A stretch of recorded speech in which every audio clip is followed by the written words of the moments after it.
नमस्कार दोस्तों, सुभाष की बात में आपका स्वागत है। दरअसल सुभाष की बात कहने का साहस यदि मेरे जैसे लोगों में आता है तो उसके पीछे बहुत सारे लोग होते हैं जो हमको कहीं ना कहीं एक चेतना संपन्न बनाते हैं, जो हमको बताते हैं कि लोक शिक्षण क्या है, जो हमको बताते हैं कि समाज में क्या कुछ चल रहा है और आप किस तरह से चीज़ों को प्रकट कर सकते हो। तो आज मैं ऐसे ही एक व्यक्तित्व की बात करने जा रहा हूँ। हरिशंकर परसाई नाम है। 22 अगस्त 2024 को होशंगाबाद जिले के जमानी गांव में जन्मे हरिशंकर परसाई ने इतना कुछ लिखा, इतना कुछ कहा और इतना लोक शिक्षण किया कि हम जैसे लोगों को और हमारे बाद की कई पीढ़ियों को, हमारे समय का अगर हम कहें कि स्वतंत्र भारत के बाद की जो कुछ सच्चाई है, अगर उससे रूबरू होना है तो हरिशंकर परसाई जो हैं वो हमारे लिए मददगार होते हैं। वो बताते हैं कि समाज में किस तरह का दो मुहापन है, दोगलापन है, समाज में किस तरह की विसंगति है और वो उनके व्यंग में करुणा की एक अंतरधारा बहती है और वो बहुत सारी चीज़ों को बेनकाब करते हैं। इसीलिए यही वजह है कि परसाई संभवतः पहले ऐसे लेखक हैं जिनके निबंध, कहानी पर सबसे ज़्यादा नाट्य रूपांतरण होता है, नाट्य मंचन किए जाते हैं। परसाई की रचना पर आधारित इंस्पेक्टर मातादीन चांद पर पिछले अगर हम कहें 7 दशकों से सर्वाधिक मंच पर खेले जाने वाला और नुक्कड़ में खेले जाने वाला नाटक है। रानी नागफनी की कहानी, निठल्ले की डायरी, सदाचार का ताबीज, भोलाराम का जीव, एक लड़की, 5 दीवाने, अकाल उत्सव, प्रेमचंद के फटे जूते, ना जाने कितनी रचनाएं हैं जिनके लगातार नाट्य मंचन हो रहे हैं। तो परसाई की कर्म भूमि जबलपुर थी और जबलपुर में 3 दिन से परसाई उत्सव हो रहा है। परसाई की जन्म शताब्दी मनाई जा रही है और वहाँ पर पूरे देश भर के लोग इकट्ठे हुए हैं। ये बहुत ही अच्छी बात है कि हम अपने लेखक को, अपने जिनके साथ हमारा जुड़ाव है या जो जिनसे हम कहीं ना कहीं कोई ऊर्जा पाते हैं, जिनसे हम एक ऐसी ताकत पाते हैं कि जो हमको हमारे समाज के साथ जोड़ती है, तो ऐसे लोक शिक्षक जिन परसाई जी ने अपना जीवन जो है जबलपुर में मॉडल स्कूल में जो है वो शिक्षक के रूप में किया। बाद में वो स्वतंत्र लेखक करते रहे और उन्होंने फिर अखबारों, पत्र पत्रिकाओं में लगातार वो स्तंभ लिखते रहे। इतने स्तंभ जितने परसाई जी ने लिखे हैं शायद ही कोई लेखक लगातार लिखता रहा हो। और उनकी जो सामयिक टिप्पणियां हैं, चाहे वो राष्ट्रीय मुद्दे हों, अंतर्राष्ट्रीय मुद्दे हों, वो आज भी जो कालम है उनके, वो आज भी सामयिक हैं, प्रासंगिक हैं। परसाई जी वैज्ञानिक चेतना से लेस प्रगतिशील मूल्यों की स्थापना के लिए ऐसे संघर्ष लेखक थे जिन्होंने जीवन भर लोक शिक्षण के जरिए एक शिक्षक की भूमिका निभाई। परसाई जन्मशती पर उनके अपने शहर जबलपुर में जिस तरह का एक आयोजन हो रहा है और 3 दिन से जो चल रहा है, वो मुझे लगता है कि एक लेखक को पूरा शहर या पूरा देश किस तरह से याद करता हम देख रहे हैं कि जगह जगह, छत्तीसगढ़ में हो, मध्य प्रदेश में हो, पूरे देश में बहुत जगह लोग परसाई को याद कर रहे हैं। और क्यों याद कर रहे हैं? क्योंकि परसाई के बारे में ये कहा जाता है कि परसाई यदि पीछे के युग में पैदा होते तो वो कबीर होते और कबीर इस युग में पैदा होते तो परसाई होते। कोई उनको अश्वत्थामा जैसी बात कहता है तो कोई उनको परशुराम जैसी बात कहता है, पर मुझे लगता है कि कबीर जो हैं वो परसाई के साथ साथ चलते दिखाई देते हैं। इसलिए परसाई के जो कालम है, कबीरा खड़ा बाजार में, मैं कहता आखन देखी, सुनो भाई साधो, ये कहीं ना कहीं कबीर की परंपरा को हमसे जोड़ते हैं और परसाई हमको इसलिए कबीर की तरह ही याद आते हैं। हमारा देश अजीब प्रगति के पथ पर है। मूल्यों से मूल्यहीनता और आदर्श से स्वार्थपरता की ओर, नैतिकता से अनैतिकता की ओर बड़ी तेजी से दौड़ने लगा है। परसाई की दृष्टि इस पर शुरू से अंत तक रही। जाने भी दो यारों का शाम हास्य, ब्लैक ह्यूमर भारतीय राजनीति, ब्यूरोक्रेसी, मीडिया, व्यापार लोगों को हंसाने पे मजबूर करता है, साथ ही करुणा जगाता है। परसाई के पास एक सूक्ष्म आलोचना दृष्टि है। वे पुलिस प्रशासन तंत्र की गिरी हुई छवि को निशाना बनाते हैं। मातादीन चांद की पुलिस को सभ्यता संस्कृति का पाठ पढ़ाने जाता है। चांद की पुलिस को भ्रष्टाचार के सारे पाठ पढ़ाकर एसपी की घरवाली के लिए एड़ी चमकाने वाला पत्थर लाता है। परसाई जी संभवतः पहले ऐसे लेखक हैं जिनके निबंध, कहानी पर सबसे ज़्यादा हम लोगों ने जैसा कहा कि नाट्य खेले गए। अगर मैं परसाई जी की बात करता हूँ तो परसाई जी मुझे उस तरह से भी याद आते हैं कि परसाई को मैं देखता हूं कि परसाई ने नाटक नहीं लिखे हैं, परसाई ने कहानियां लिखी हैं, निबंध लिखे हैं, रिपोर्टाज लिखे हैं, कॉलम लिखे हैं, पर परसाई जो है वो इतने नाटकीय तत्व छोड़ते हैं और इतनी चीजों के सामयिकता के साथ वो उनका लेखन है कि हम बहुत सारी चीजों को जोड़कर हम देखते हैं कि वो नाटककार के रूप में भी इस समय हमें दिखाई देते हैं। जो नाट्य लेखक हैं उनको लगता है कि अगर हम अपने समय की, परसाई अपने बारे में कहते हैं कि मैं लेखक छोटा हूं पर संकट बड़ा हूं। हाँ, वे सही कहते हैं। परसाई अपने समय के सच, विसंगतियों और प्रवृत्तियों को समझकर उन पर प्रहार करते हैं। उनके बारे में कहा जाता है कि यदि कबीर आज पैदा होते तो परसाई होते और परसाई उस समय पैदा होते तो कबीर होते। कबीर, तुलसी, गाली, प्रेमचंद के साथ साथ वैज्ञानिक चेतना से लेखकों, चिंतकों, विचारकों और राजनीतिक व्यक्ति से प्रभावित परसाई ने ता जिंदगी जबलपुर में रहते हुए लोक शिक्षण किया। उनके मित्र और मार्गदर्शक गजानन माधव मुक्तिबोध ने 1956 में हरिशंकर परसाई के संबंध में लिखा था, मापदंडों का प्रयोग बहुत सावधानी से किया जाना चाहिए। यदि परसाई की तुलना रोमियो रोली, गोरखी या टॉलस्टॉय से करने लगे तो हमारी बुद्धि की दिक्कत, संवेदना लुप्त समझिए। किंतु कौन जानता था भारतीय धरती की उर्वरता परसाई के कला हृदय से फूटने वाली हो। यह सही है कि बीज आज भव्य वृक्ष नहीं है, किंतु कौन कह सकता है कि वह सघन छात्र नहीं होगा। यह पंक्तियां तब कही गई थी जब लेखक के रूप में परसाई की पहचान बन ही रही थी।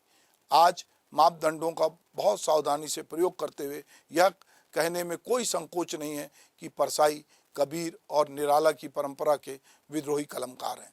समाज की बुनियादी विकृतियों पर प्रहार करने वाली वज्र कलम उनके पास थी। मुक्तिबोध ने परसाई के आकलन में कोई गलती नहीं की थी। परसाई पीड़ितों के अद्वितीय योद्धा हैं। सामाजिक परिवर्तन की भूमिका तैयार करने के साथ ही वैज्ञानिक दृष्टि को वो जीवन का अंग बनाने में उनकी जो रचना है उसने एक बड़ा योगदान किया है। उनका लेखन पाठकों में सामाजिक जागरूकता उत्पन्न करने वाला और संघर्ष से जूझने का साहस देने वाला है। सामयिक घटनाओं को राष्ट्रीय अंतर्राष्ट्रीय संदर्भ से जोड़कर त्वरित टिप्पणी के रूप में अपना कॉलम लिखने वाले हरिशंकर परसाई के कॉलम आज भी जो हमको लगता है कि वो प्रासंगिक हैं, क्योंकि वो वैज्ञानिक चेतना से लेस हैं, प्रगतिशील मूल्यों से वो आते हैं और संघर्षरत लेखक जो हैं वो जीवन भर जो है वो इस तरह से उन चीज़ों के साथ जुड़े रहते हैं, क्योंकि उनके पास एक समझ होती है, एक दृष्टि होती है। और परसाई एक दृष्टि संपन्न लेखक थे। वे कहते हैं कि स्त्री से मजाक एक बात है और स्त्री का उपहास दूसरी बात है। हमारे समाज में कुचले हुए का उपहास किया जाता है। स्त्री आर्थिक रूप से गुलाम रही, उसका कोई व्यक्तित्व नहीं बनने दिया गया, या वह अशिक्षित रही, ऐसे रही, तब भी उसकी हीनता का मजाक करना जो है वो एक प्रकार से सेफ हो गया। जब लोग परसाई से पूछते हैं कि तो क्या पत्नी, साला, नौकर, नौकरानी आदि को हास्य का विषय बनाना अशिष्टता है, तो परसाई कहते हैं वल्गर है। इतने व्यापक सामाजिक जीवन में इतनी विसंगतियां हैं, उन्हें ना देखकर बीवी की मूर्खता बयान करना बड़ी संकीर्णता है। व्यंग जीवन से साक्षात्कार कराता है, जीवन की आलोचना करता है, विसंगति, मिथ्याचारों और पाखंड का पर्दाफाश करता है। परसाई के व्यंग करुणा की अंतर्धारा उनमें समाहित होती है। जब आप उनके व्यंग को पढ़ते हैं तो आप अपने आप पे खिस्सानी हंसी हंसते हैं। दरअसल ये भी कहा जाता है कि व्यंग लिखा बहुत बाद में जाता है, पहले जिया जाता है। चूंकि वो एक वैज्ञानिक दृष्टि संपन्न लेखक हैं, इसलिए उनकी रचनाओं में किसी प्रकार का भटकाव नहीं दिखता। वो जो कहना चाहते हैं वही कहते हैं और सही समय पे सही जगह वो चोट करते हैं। आज युवक युवतियों के सामने आस्था का संकट है। सब बड़े उनके सामने नंगे हैं। आदर्श, सिद्धांतों, नैतिकताओं की धज्जियां उड़ते हुए देखते हैं। वे धूर्तता, अनैतिकता, बेईमानी, नीचता को अपने सामने सफल और सार्थक होते देखते हैं। मूल्यों का संकट भी उनके सामने है। सब तरफ मूल्यहीनता उन्हें दिखाई देती। बाजार से लेकर धर्मस्थ तक वे किस पर आस्था जमाएं, किसके पद चिन्हों पे चले, किन मूल्यों को माने, बकौल हरिशंकर परसाई दिशाहीन, बेकार, हताश, नौकरीवादी, विध्वंसवादी, बेकार युवकों की भीड़ खतरनाक होती है। इसका प्रयोग महत्वाकांक्षी, खतरनाक विचारधारा वाले व्यक्ति और समूह कर सकते हैं। इस भीड़ का उपयोग नेपोलियन, हिटलर और मुसोलिनी ने किया। इस देश का मूड आदमी ना अर्थनीति समझता है, ना योजना, ना विज्ञान, ना तकनीक, ना विदेश नीति। अपनी बात बड़े साधारण ढंग से सुनने वाले परसाई अपने निबंध कहानी में के अंत तक आते आते पहुंचकर असाधारण, विशिष्ट और पाठकों को भीतर तक हिला देने वाली कृति में बदल देते हैं। कबीर से प्रभावित परसाई बार बार यही कहते हैं कि दुखिया दास कबीर है, जागे और रोवे, परसाई भी कबीर की तरह आखन देखी कहते हैं। उन्होंने अपने जीवन काल में 400 से अधिक कहानियां लिखी। इसके अलावा बहुत सारी पत्रिकाओं में कॉलम लिखे। परसाई रचनावली में बहुत कुछ समाहित किया गया है, किंतु उनका लिखा जो एक प्रकार का लोक शिक्षण है अभी भी यहाँ वहाँ बिखरा पड़ा है। किसी भी पाठक को बतरस का जितना आनंद परसाई के लेखन में मिलता है उतना किसी अन्य रचनाकार के लेखन में नहीं दिखता। परसाई का लेखन, शैली और भाषा विविध स्तरों पर और परतों पर चलने वाले करंट की अंतर्धारा है। बकौल परसाई निंदा में विटामिन और प्रोटीन होते हैं। निंदा खून साफ करती है, पाचन क्रिया ठीक करती है, बल और स्फूर्ति देती है। निंदा से मांसपेशियां पुष्ट होती हैं। निंदा पायरिया का तो शर्तिया इलाज करती है। परसाई कहते हैं कि मुक्ति अकेले की नहीं होती, अलग से अपना भला नहीं हो सकता। ब्रह्मांड में गूंजने वाले हजारों हजार वाक्य में शायद यही एक वाक्य होगा जिसने मेरे जैसे बहुत से लोगों को बेहतर दुनिया के संघर्ष के लिए प्रेरित किया हो। परसाई कहते हैं कि मनुष्य की छटपटाहट है मुक्ति के लिए, सुख के लिए, न्याय के लिए, पर यह बड़ी लड़ाई अकेले नहीं लड़ी जा सकती। अकेले वही सुखी है जिन्हें कोई लड़ाई नहीं लड़नी। अनगिनत लोगों को सुखी देखता हूँ और अचरज करता हूँ कि ये सुखी कैसे हैं। ना उनके मन में सवाल उठते हैं, ना शंका उठती है। गुरु परसाई के व्यंग्यबाण देखने में छोटे लगते हैं पर वो घाव बहुत गंभीर करते हैं। परसाई कहते हैं कि एक आदमी ना तो एलोपैथी से अच्छा होता है ना होम्योपैथी से, उसे सिंपैथी यानी सहानुभूति चाहिए। नेता हो जाना बड़ा अच्छा धंधा है। घूस से पारिवारिक जीवन सुखी होता है। जिस दिन घूसखोरों की आस्था भगवान से उड़ जाएगी उस दिन भगवान को पूछने वाला कोई नहीं रहेगा। पैसे में बड़ी मर्दांगनी होती है। आदमी मर्द नहीं होता, पैसा मर्द होता है। पुल उतरने के लिए नहीं बल्कि उद्घाटन के लिए बनाए जाते हैं। पार उतरने के लिए उसका उपयोग हो जाता है। ये प्रासंगिक बात है। हमारे समय के सबसे बड़े कवि विनोद कुमार शुक्ल परसाई के बारे में कहते हैं कि मुझे सबसे पहले परसाई ने कविता पढ़वाई। दूसरों की जो कविताएं हैं वो परसाई ने मुझे पढ़ाई। जबलपुर के हितकार्णी स्कूल में नरेश सक्सेना, सोमदत्त, श्री बाल पांडे और मुझे कविता पढ़ने का अवसर जो है परसाई ने दिया। मैं झिझक के साथ धीरे धीरे कविता पढ़ रहा था। पीछे से परसाई जी ने गुस्से में कहा, जोर जोर से कविता पढ़ो, और मैंने पहली बार मंच से कविता पाठ किया। कविता पढ़ने के बाद परसाई जी से उन्होंने जब पूछा तो विनोद जी ने कहा कि तुम्हारी कविता समझ में नहीं आती। वे हमेशा यही कहते कि तुम्हारी कविता हमारे समय की कविता नहीं है। परसाई जी के दुनिया के जाने के बाद इतने साल भी अगर पाठकों के हृदय में वो सुरक्षित हैं तो यह महज उनके प्रति सम्मान जताने, उनकी जयंती या पुण्यतिथि मनाने की औपचारिकता के चलते बल्कि नहीं है, बल्कि इस वजह से कि उनके लिखे की प्रासंगिकता दिन दूनी रात चौगुनी बढ़ती जा रही, और ये किसी भाषा में बहुत कम लेखकों के साथ होता है। अब हम बात करें कि चूंकि आज परसाई जी का जन्मदिन है, शताब्दी है, तो हम उनको याद कर रहे हैं और हमारे जैसे बहुत सारे लोग याद करते हैं। तो मैं उनकी कुछ व्यंग लेखों की जो कुछ पंक्तियां हैं जिनको मैं व्यंग बाण कह सकता हूं परसाई के, वो मैं आपके साथ साझा कर रहा हूं। परसाई अपने अलग अलग लेखों में, निबंधों में, कहानी में जो वाक्य लिखते हैं उसमें कुछ, वैसे तो सारा ही व्यंग उनका बहुत पावरफुल होता है, पर उसमें से कुछ वाक्य मुझे बहुत अटैच है, मैं उनसे बहुत कहीं जुड़ा हुआ महसूस करता हूँ। तो ये बात मैं आपके साथ भी साझा कर रहा हूँ। परसाई लिखते हैं कि व्यभिचार से जाति नहीं जाती, शादी से जाती है। इस देश के बुद्धिजीवी शेर हैं पर वे सियार की बारात में बैंड बजाते हैं। जो कौम भूखी मरे जाने पर सिनेमा में जाकर बैठ जाए वह अपने दिन कैसे बदलेगी। अच्छी आत्मा फोल्डिंग कुर्सी की तरह होनी चाहिए, जरूरत पड़ी तब फैलाकर बैठ गए, नहीं तो मोड़कर कोने में टिका दिया। समस्याओं को इस देश में झाड़ फूक टोना टोटका से हल किया जाता है। सांप्रदायिकता की समस्या को इस नारे से हल कर लिया गया है कि हिंदू मुस्लिम भाई भाई। हम जानते हैं कि इस नारे की हकीकत क्या है। हमने बहुत लोगों को इस तरह नारे लगा देखा है, नारे लगाते, पर ईमानदारी की बात है कि इस समय हिंदू मुस्लिम के बीच जिस तरह की खाई पैदा की जा रही है तो परसाई याद आते हैं। परसाई कहते हैं कि अद्भुत सहनशीलता और भयावह तटस्थता है इस देश के आदमी में। कोई उसे पीट कर पैसे छीन ले तो वह दान का मंत्र पढ़ने लगता है। जब शर्म की बात गर्व की बात बन जाए तब समझो कि जनतंत्र बढ़िया चल रहा है।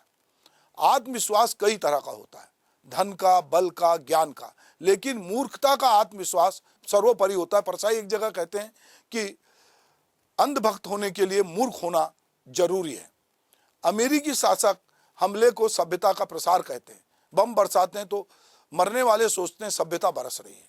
चीनी नेता लड़कों के हुल्लड़ को सांस्कृतिक क्रांति कहते हैं तो पिटने वाला नागरिक सोचता है मैं सुसंस्कृत हो रहा हूं। इस कौम की आधी ताकत लड़कियों की शादी करने में जा रही है। नशे के मामले में हम बहुत ऊंचे हैं। दो नशे खास हैं, हीनता का नशा और उच्चता का नशा, जो बारी बारी से चढ़ते रहते हैं। बेइज्जती में अगर दूसरों को भी शामिल कर लो तो आधी इज्जत बच जाती है। जो कमजोर लोग हैं उनका दिवस मनाया जाता है, जैसे महिला दिवस, अध्यापक दिवस, मजदूर दिवस। कभी थानेदार दिवस नहीं मनाया जाता। सरकार कहती कि हमने चूहे पकड़ने के लिए चूहेदानी रखी है।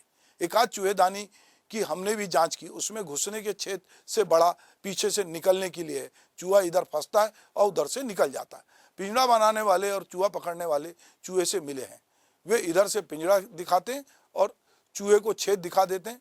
हमारे माथे पर सिर्फ चूहेदानी का खर्च चढ़ जाता है। निंदा में विटामिन और प्रोटीन होते हैं। निंदा खून साफ करता है, पाचन क्रिया ठीक करता है, बल और स्फूर्ति देता है। निंदा से मांसपेशियां पुष्ट होती हैं। निंदा पायरिया का सफल इलाज करता है। संतों को पर निंदा की मनाही है, इसलिए वह स्वनिंदा करके स्वास्थ्य अच्छा रखते हैं। एक और बड़े लोगों के क्लब में भाषण दे रहा था। मैं देश की गिरती हालात, महंगाई, गरीबी, बेरोजगारी, भ्रष्टाचार पे बोल रहा था और खूब बोल रहा था। मैं पूरी पीड़ा से, गहरे आक्रोश से बोल रहा था, पर जब मैं ज़्यादा मार्मिक हो जाता वे लोग तालियां पीटने लगते। मैंने कहा हम बहुत पतित हैं, तो वे लोग तालियां पीटने लगे। मैं समारोह के बाद रात को घर लौटता हूं तो सोचता हूं, जिस समाज में लोग शर्म की बात पर हंसें, उसमें क्या कभी कोई क्रांति हो सकती है? होगा शायद तभी जब शर्म की बात पर ताली पीटने वाले हाथ कटेंगे और हंसने वाले जबड़े टूटेंगे। जिनकी हैसियत है वे एक से ज्यादा बाप रखते हैं। एक घर में, एक दफ्तर में, एक दो बाजार में, एक एक राजनीतिक दल में। चाहे कोई दार्शनिक बने, साधु बने, मौलाना बने, अगर वो लोगों को अंधेरे का डर दिखाता है तो जरूर वो अपनी कंपनी का टार्च बेचना चाहता है। जिसकी बात के एक से अधिक अर्थ निकले वह संत नहीं होता, लुच्चा आदमी होता है। संत की बात सीधी और स्पष्ट होती है और उसका एक ही अर्थ निकलता है। तो दोस्तों, परछाई को पढ़ते हुए, परछाई के साथ जुड़ते हुए जब हम बहुत सारी चीज़ों को देखते हैं, तो परछाई जब कहते हैं कि स्त्रियों की आज़ादी में ये वाक्य स्वर्ण अक्षरों में लिखा जाएगा कि एक की कमाई से पूरा नहीं पड़ता, तो हमको लगता है कि हम जिस मेल डोमिनेटिंग समाज में रहते हैं वहाँ पुरुष ने स्त्री को इसलिए आज़ादी नहीं दी कि वो आज़ाद ख्याल का था। दरअसल जब अर्थ की लात पड़ी तो उसको, पत्नी को कहीं ना कहीं घर से निकलने के लिए बाध्य करना पड़ा और यही स्त्रियों की आज़ादी में ये वाक्य स्वर्ण अक्षरों में लिखा जाएगा कि एक की कमाई से पूरा नहीं पड़ता। ऐसे बहुत सारे वाक्य हैं। परछाई कहते हैं कि जब धर्म को धंधे से जोड़ लो तो उसको योग कहते हैं। हम देखते हैं कि हमारे यहाँ योग किस तरह से धंधे से जुड़ा है और कितना बड़ा धंधा फल फूल रहा है। हम परछाई जनशती की बात कर रहे हैं। हम लगातार परछाई की रचनाओं पे नाटक कर रहे हैं और उसको लोगों के बीच ले जा रहे हैं, लोक शिक्षण की कोशिश कर रहे हैं। मुझे लगता है कि परछाई जैसे लेखक का मूल्यांकन अभी होना बाकी है। अगर हमें अपने समय के सच को जानना है, अपने समझ की हिपोक्रेसी को जानना है, दोगलेपन को जानना है और उसके पीछे किस तरह की चीज़ें हैं उनको समझना है, गहरी दृष्टि है, तो परछाई आपको बार बार खिसियानी हंसी हंसने के लिए मजबूर करेंगे। आप जब भी इस चीज़ को महसूस करेंगे तो आपको लगेगा कि आप जिस व्यवस्था में, जिस समाज में, जहाँ कहीं आप रह रहे हैं, वहाँ पर आपके आसपास बहुत सारी ऐसी चीज़ें हैं जिससे आप सहमत नहीं हैं, पर आप अपने को व्यक्त नहीं कर पाते। आपकी बातों को, आपके भीतर के दर्द को, आपकी हताशा को, आपकी उम्मीद को और आपकी सोच को, ये सारी चीज़ों को अगर कोई लेखक व्यक्त करता है तो हरिशंकर परछाई जैसा लेखक होता है। आज से बहुत साल पहले हमने बहुत सारे लोगों के साथ मिलकर यह एक व्यंग सती नामक पत्रिका 1985 में निकाली थी। इसमें से निकालने में मेरे साथ विनोद शंकर शुक्ल थे। मैं उन्हें भी याद करना चाहता हूँ, वे अब हमारे साथ इस दुनिया में नहीं हैं। मेरे मित्र गिरीश पंकज इस देश के बड़े राइटर हैं और हमने निकाला। इसके अलावा मिनहाज असद हमारे साथी थे। नागेश तिवारी भी जो है अब वो हमारे बीच नहीं है। महेंद्र ठाकुर भी हमारे साथ थे और उन्होंने भी इसमें हमें मदद की। हम लोगों ने इसमें इस जो अंक निकाला था, ये अंक आज भी बहुत संग्रहणीय है और हमको लगता है तब परछाई जी जीवित थे और हमने हरिशंकर परछाई से लगातार भेंट की, बातचीत की और बहुत सारी सामग्री उनसे हासिल की।